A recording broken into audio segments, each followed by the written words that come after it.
बुजुर्ग और दिव्यांग व्यक्तियों के टीकाकरण के लिए उनके घरों के नजदीक कैंप लगवाकर उनका टीकाकरण किया जाएगा। सभी नागरिकों से अपील की जाती है कि उनके आसपास रहने वाले दिव्यांग व्यक्तियों को कोविड-19 के टीकाकरण के लिए नजदीकी कैंप तक ले जाने में उनकी मदद करें। अपना और अपने परिवार का टीकाकरण करवाएं। हम सुरक्षित, देश सुरक्षित। राष्ट्रीय स्वास्थ्य मिशन, स्वास्थ्य विभाग, हरियाणा द्वारा जनहित में जारी। नमस्कार। आकाशवाणी चंडीगढ़ से प्रादेशिक समाचारों के साथ मैं रत्तिका। पहले इस बुलेटिन के मुख्य समाचार। आज भारतीय जनता पार्टी के प्रणेता और भारतीय जनसंघ के संस्थापक डॉक्टर श्यामा प्रसाद मुखर्जी की जयंती पर उन्हें श्रद्धा सुमन अर्पित किए गए। प्रधानमंत्री नरेंद्र मोदी ने डॉक्टर मुखर्जी को उनकी जयंती पर नमन किया और कहा कि उनके आदर्श लाखों लोगों को प्रेरित करते हैं।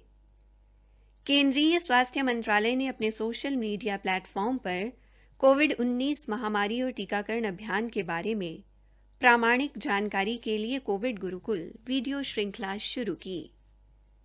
हरियाणा सेवा का अधिकार आयोग ने हरियाणा शहरी विकास प्राधिकरण द्वारा प्रदान की जा रही 53 सेवाओं को अनिवार्य सेवाओं के दायरे में लाने की सिफारिश की। और हरियाणा साहित्य अकादमी इस वर्ष हिंदी तथा हरियाणवी भाषा की विभिन्न विधाओं में 14 नए युवा श्रेष्ठ कृति पुरस्कार शुरू करेगी। देश भर में 18 वर्ष से अधिक आयु के सभी लोगों के लिए सरकारी केंद्रों में निःशुल्क टीकाकरण अभियान चलाया जा रहा है। आपसे अपील है कि कोविड वैक्सीन का टीका जरूर लगवाएं और इन आसान उपायों का पालन करें। मास्क लगाएं, 2 गज की सुरक्षित दूरी बनाए रखें, बार-बार हाथ धोने और साफ सफाई का ध्यान रखें। कोविड संबंधी जानकारी और मार्गदर्शन के लिए राष्ट्रीय और राज्य स्तरीय हेल्पलाइन काम कर रही हैं। इनके नंबर हैं 0112397804 तथा 1075। हरियाणा का हेल्पलाइन नंबर 8558893911 है, जबकि चंडीगढ़ का नंबर 9779558282 है। जानकारी लेने के लिए इन हेल्पलाइन नंबरों पर फोन करें। अब समाचार विस्तार से। आज भारतीय जनता पार्टी के प्रणेता और भारतीय जनसंघ के संस्थापक डॉक्टर श्यामा प्रसाद मुखर्जी की जयंती मनाई गई।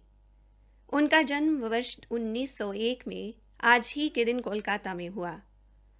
वे एक प्रसिद्ध भारतीय राजनेता, अधिवक्ता और शिक्षाविद थे, जिन्होंने पंडित जवाहरलाल नेहरू के मंत्रिमंडल में उद्योग एवं आपूर्ति मंत्री के रूप में सेवाएं निभाई। प्रधानमंत्री नरेंद्र मोदी ने डॉक्टर श्यामा प्रसाद मुखर्जी को आज उनकी जयंती पर नमन किया। एक ट्वीट में श्री मोदी ने कहा कि उनके आदर्श राष्ट्र के लाखों लोगों को प्रेरित करते हैं। उन्होंने कहा कि डॉक्टर मुखर्जी ने देश की एकता और प्रगति के लिए अपना पूरा जीवन समर्पित कर दिया और खुद को विलक्षण विद्वान एवं बुद्धिजीवी के रूप में प्रतिष्ठित किया। वहीं सूचना एवं प्रसारण मंत्री प्रकाश जावड़ेकर ने डॉक्टर मुखर्जी को उनकी जयंती के अवसर पर श्रद्धांजलि अर्पित करते हुए एक ट्वीट में कहा कि वे एक राष्ट्रवादी थे, जिन्होंने अपना पूरा जीवन भारत की एकता और अखंडता के लिए समर्पित कर दिया। हरियाणा में आज राष्ट्रीय एकता एवं अखंडता के पर्याय महान शिक्षाविद और भारतीय जनसंघ के संस्थापक डॉक्टर श्यामा प्रसाद मुखर्जी की जयंती पर उन्हें श्रद्धांजलि अर्पित की गई। भिवानी में भारतीय जनता पार्टी के नेताओं व कार्यकर्ताओं ने उनके चित्र पर पुष्प अर्पित कर उन्हें श्रद्धांजलि दी। इस अवसर पर बीजेपी नेता ऋतिक वधवा ने कहा कि आज जिस विचारधारा से बीजेपी की पहचान है, उसे डॉक्टर मुखर्जी ने स्थापित किया था।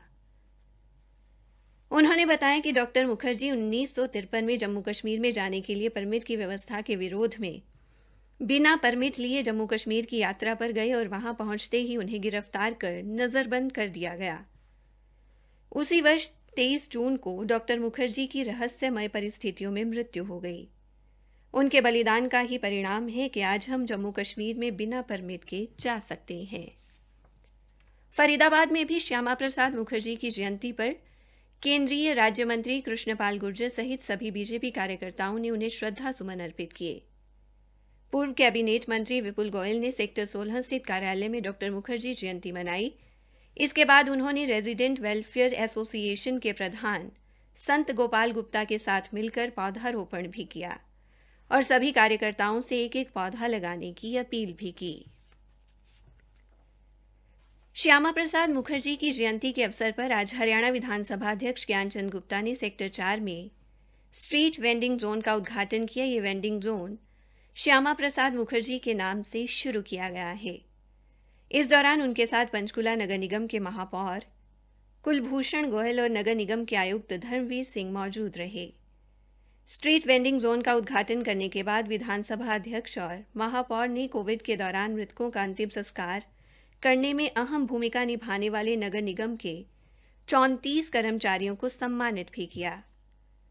श्री गुप्ता ने कहा कि ये वेंडिंग जोन स्थापित होने से रेहड़ी फड़ी वाले एक निश्चित स्थान पर सम्मानपूर्वक अपनी रोजी रोटी कमा पाएंगे। केंद्रीय स्वास्थ्य मंत्रालय ने अपने सोशल मीडिया प्लेटफॉर्म पर सूचना परक वीडियो श्रृंखला कोविड गुरुकुल शुरू की है। इसका उद्देश्य कोविड-19 महामारी और टीकाकरण अभियान के बारे में प्रामाणिक जानकारी का प्रसार करना है। इस कड़ी में प्रमुख जन स्वास्थ्य विशेषज्ञ, नीति निर्माता, डॉक्टर और वैज्ञानिक भाग लेंगे और लोगों को कोविड उचित व्यवहार के प्रति जागरूक करने और वैक्सीन से जुड़ी भ्रांतियों को दूर करने में मदद करेंगे। हरियाणा में आज लगभग 350 स्थानों पर 50,000 लोगों को कोविड का टीका लगाया गया। प्रदेश में अब तक 95,50,000 लोगों को कोरोना वैक्सीन का टीका लगाया जा चुका है। फरीदाबाद जिले में आज 8,212 लोगों को कोरोना रोधी टीका लगाया गया। वहीं पंचकुला जिले में आज लगभग 1,400 लोगों को कोरोना वैक्सीन की खुराक दी गई। प्रादेशिक समाचार आकाशवाणी चंडीगढ़ से प्रसारित किए जा रहे हैं। हरियाणा सेवा का अधिकार आयोग ने राज्य सरकार से हरियाणा शहरी विकास प्राधिकरण द्वारा प्रदान की जा रही 53 सेवाओं को अनिवार्य सेवाओं के दायरे में लाने की सिफारिश की है। साथ ही विभिन्न सेवाओं के लिए निर्धारित समय सीमा को भी तर्कसंगत बनाने को कहा है। आयोग के मुख्य आयुक्त टीसी गुप्ता ने बताया कि आयोग के ध्यान में आया है कि हरियाणा शहरी विकास प्राधिकरण द्वारा इस समय केवल 16 सेवाएं अधिसूचित की गई हैं। हरियाणा साहित्य अकादमी द्वारा इस वर्ष से हिंदी तथा हरियाणवी भाषा की विभिन्न विधाओं में 14 नए युवा श्रेष्ठ कृति पुरस्कार शुरू किए जा रहे हैं, जिसके तहत विजेताओं को 31 हज़ार रुपये की पुरस्कार राशि प्रदान की जाएगी। अकादमी के निदेशक डॉक्टर चंद्र त्रिखा ने आज चंडीगढ़ में बताया कि मुख्यमंत्री मनोहर लाल, जो अकादमी के अध्यक्ष भी हैं, के निर्देशों पर राज्य में दिए जाने वाले युवा लेखक सम्मान पुरस्कार की संख्या में भी वृद्धि की गई है और ये 2 से बढ़ाकर 4 की गई है। इसके अतिरिक्त अब इस पुरस्कार के तहत विजेता को 50,000 रुपये की बजाय 1 लाख रुपये की सम्मान राशि दी जाएगी। उन्होंने कहा कि मुख्यमंत्री द्वारा हरियाणवी भाषा के माध्यम से प्रदेश के लोक साहित्य एवं संस्कृति के प्रति उल्लेखनीय योगदान के लिए लोक कवि दयाचंद मायना के सम्मान में एक नया साहित्यकार सम्मान भी अनुमोदित किया गया है। डॉक्टर त्रिखा ने कहा कि अकादमी द्वारा ये सम्मान इस वर्ष से लोक साहित्य एवं संस्कृति वर्ग के अंतर्गत लोक कवि दयाचंद मायना सम्मान के नाम से शुरू किया जा रहा है। इस सम्मान की राशि 2 लाख रुपए होगी। फरीदाबाद की नगर निगम आयुक्त डॉक्टर गरिमा मित्तल ने कहा कि खोरी वन क्षेत्र में 6 सप्ताह में अवैध अतिक्रमण हटाने के उच्चतम न्यायालय के निर्देशों की जल्द ही अनुपालना की जाएगी।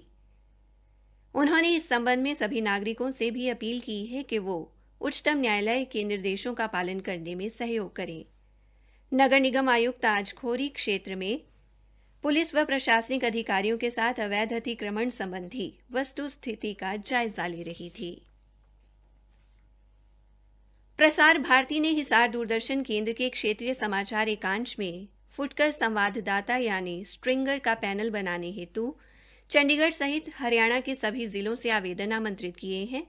आवेदन भेजने की अंतिम तिथि 5 अगस्त है। विस्तृत जानकारी प्रसार भारती की वेबसाइट पर उपलब्ध है। हरियाणा के सामाजिक न्याय एवं अधिकारिता राज्य मंत्री ओम प्रकाश यादव ने कहा कि प्रदेश में दिव्यांगजनों का पुनर्वास नई राष्ट्रीय दिव्यांगजन योजना के अनुरूप किया जाएगा। इसके तहत उन्हें शारीरिक, शैक्षणिक तथा आर्थिक तौर पर मजबूत किया जाएगा।